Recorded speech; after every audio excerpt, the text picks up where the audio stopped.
her and her children's lives to social media so frequently while simultaneously desiring to be seen as a voice for the campaign against social media and for increased social media safety for youth specifically.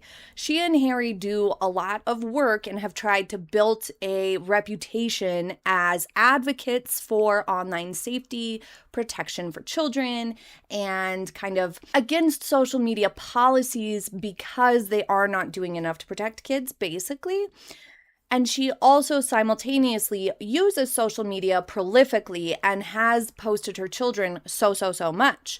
She put out a statement not that long ago trying to defend herself, and I dismantled that statement and poked all the holes in it in this video that I will link for you here. But Bethany Flynn disagreed. She said, "I think this not allowing photos of your children in public is way overblown. It's basically paranoia, helicoptering on a whole other level. For goodness sake, it's ridiculous." I disagree with Bethany Flynn completely, and I disagree with this sort of position completely. Helicopter parenting and keeping your kids off social media are two very different things. Helicopter parenting is rooted in preventing your child from having any negative experiences at all and controlling their experiences to the extent that they don't get to develop normal resiliency to things like falling down or dangers or failing at something. And it gets to the point at which then their risk tolerance or their risk assessment abilities are low and their distress tolerance is almost non-existent. That is very, very different from actual privacy.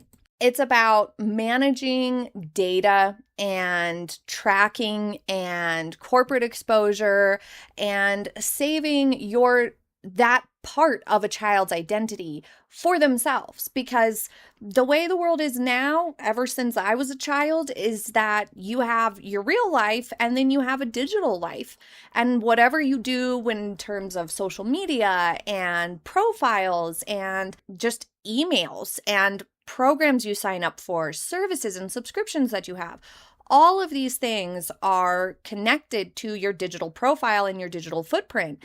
Absolutely everything now. And so if you stay off social media as an adult, that's beneficial to you in terms of your own personal privacy. And whatever you do choose to put into the digital sphere via social media specifically in particular, or like professional profiles, things of that nature, never goes away. It's there forever and ever. And so if you start posting pictures and information on your children when they are youths, then by the time they get to adulthood, they don't have that right to choose if they want to remain fully anonymous online, if they want to keep their pictures offline. They don't get to choose that for themselves. And there's the other risks of possible exploitation or inappropriate use of the photographs during childhood that I just viscerally feel we should not be allowing to happen. People should not be putting pictures out online because it's just breadcrumbs for the creeps. Basically, that's how I view it anyway, personally, from a personal point of view. There's just no good reason, in my opinion, to put breadcrumbs out there for a creep. There's just that the scales don't tip in favor of, I'm going to post the pictures anyway. To me, that's just something I have zero tolerance for, is the concept or idea of somebody taking a picture of a child and changing the context or, using it in inappropriate ways or doing things with it. That's just something that I feel like very, very strongly is on the parents to prevent and not do. And it's just something that I feel aggressively protective over personally. And I think it's weird for people to not have that same point of view. And the whole, well, it's the person viewing it in that way who's wrong. Yes, duh, they are wrong. But that doesn't mean we should still enable them and think that somebody who's that twisted already is going to suddenly have a change of heart just because you're like, well, I'm going to do it anyway because they're the ones who have a problem. That's not going to change their mind. That's not going to stop them from being creeps, okay? So it's on the parents to call keeping your kids off social media or to be against what the social media world calls sharenting, where you share your parenting experiences and journey, including your children's images or videos in that sharing of your parenting experiences, is just a conflation of terms. It is not the same as helicopter parenting at all. Helicopter parenting is rooted in controlling the child's world, hovering over homework, micromanaging friendships, not letting a teenager walk to a park by themselves. It's about preventing them from having full autonomy in their physical world and presence. Whereas digital privacy and opposing sharenting is all about preventing external entities, whether that's random strangers, tech companies, or data brokers, from exploiting or documenting a child who is too young to consent and who you are responsible for protecting. A helicopter parent is not letting their kid take any risks or really experience a normal childhood because they're trying to shield them from the realities of the real world. Keeping a child's images and videos and information off social media is nowhere near the same because that is the digital space. It is not the real world. It is not essential to life. That's the other thing that a few people took issue with when I said social media is not a requirement of daily life. Therefore, Meghan's analogy of we needed seatbelts didn't land because traveling in a car or a vehicle is a part of daily life. It is required for almost everybody. I mean, not everybody is required to travel in a car, but most human beings throughout their life have had multiple occasions, if not daily occasions, in which the only option was to travel in a vehicle, in a car.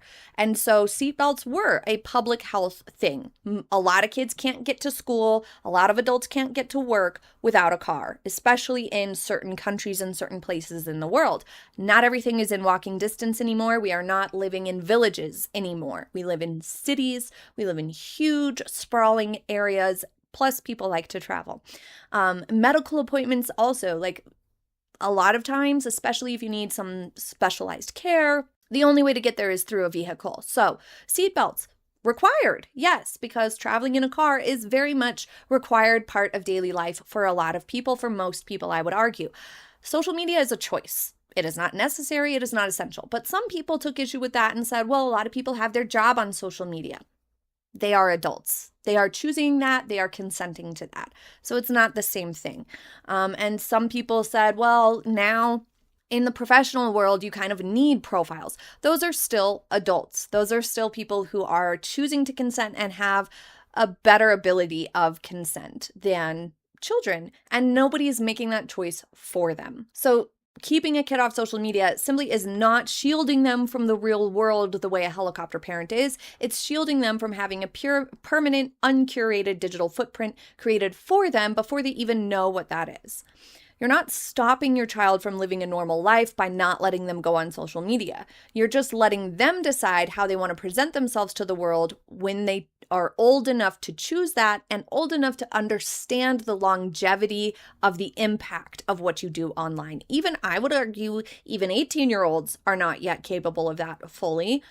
Because, your frontal lobe isn't done cooking until you're like at least 24 to 26 years old. Furthermore, I don't think it's paranoid either, because paranoia is an irrational fear of an imaginary threat or something extraordinarily unlikely to happen or a situation that is improbable. But children's pictures and videos in the interwebs are at risk for creeps. They just are. That is not an imaginary risk. They are documented. And there is also documented systemic corporate practices involving monitoring kids, keeping track of them, for data harvesting and things of that nature.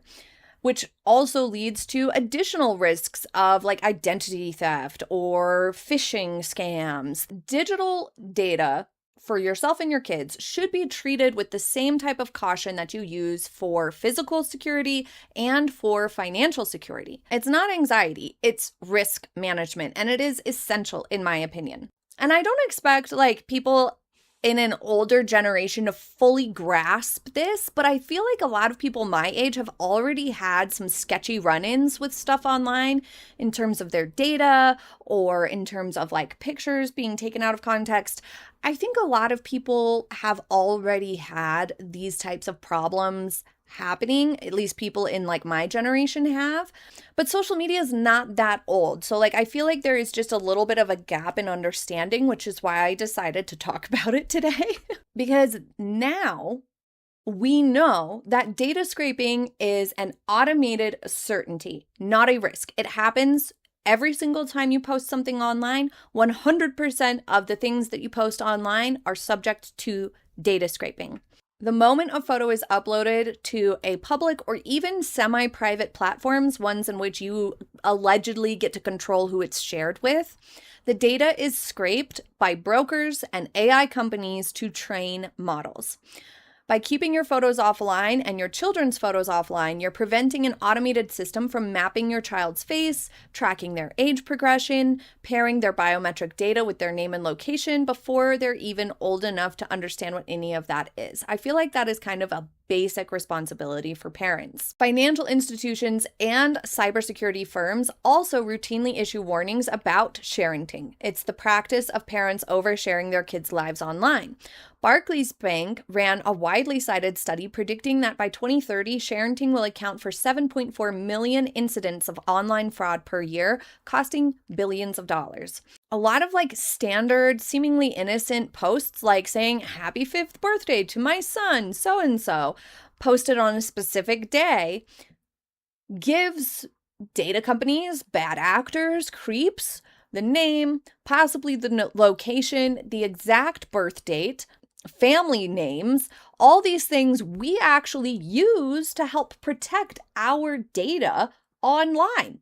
When you sign up for certain accounts, they're like, "What's your mother's maiden name?" Well, now that security question is completely useless once people start putting this much information online. Cybersecurity experts call this a synthetic identity theft, which allows scammers to essentially take out like lines of credit in your child's name even before they're of age, because they get so much information from online and are able to build additional online profiles and expand the online footprint fraudulently.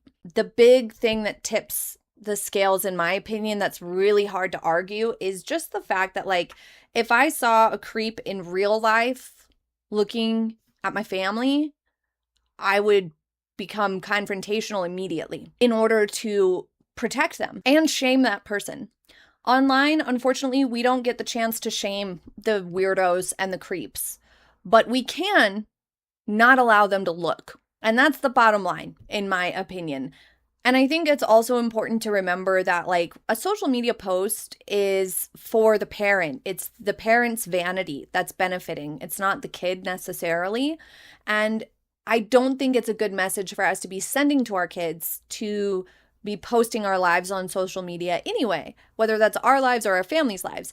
And I know sometimes people are like, "Well, I want my son or my child to see how much everybody is proud of him or thinks that his accomplishments are great, or look at this awesome thing that my daughter did. I'm so proud of her." But that is ultimately teaching and developing a trait in our children that they should be seeking validation from social media, digital spaces, people that they don't necessarily know, or just through online means. That's a valid way to get personal validation and harvest confidence or things of that nature, which is the wrong way to go about it, the wrong message, and it's not true confidence anyway. It teaches them that is a healthy form of validation when we do that and we model that for them or we involve them in it. And it's not a healthy form of validation at all. So it's really, really kind of a muddy message anyway, a muddy practice anyway, when it comes to like psychological child development and well-being also, because our kids learn through observation. And if they're seeing us post everything about them as a means of boasting how proud we are of them, and we're all the more delighted to see how many people have liked it and to share it with strangers on the internet, regardless of the risks, that's a crappy message to be sending on top of it. And that's really where my opinion of Meghan Markle's practice comes from. It's not just about the security and the creeps and those undeniable risks and the long-term implication for the children involved. It's also, what sort of example are you setting for your kids, and where are you teaching them to feel a sense of belonging and validation? Are you teaching them to find that from within and through healthy interpersonal relationships in the real world? Or are you teaching them that they can find it in their phones? The very thing that we're telling them they shouldn't be on all the time. What do you guys think? A little bit of a different video today. Let me know your opinion in the comments. I will see you soon.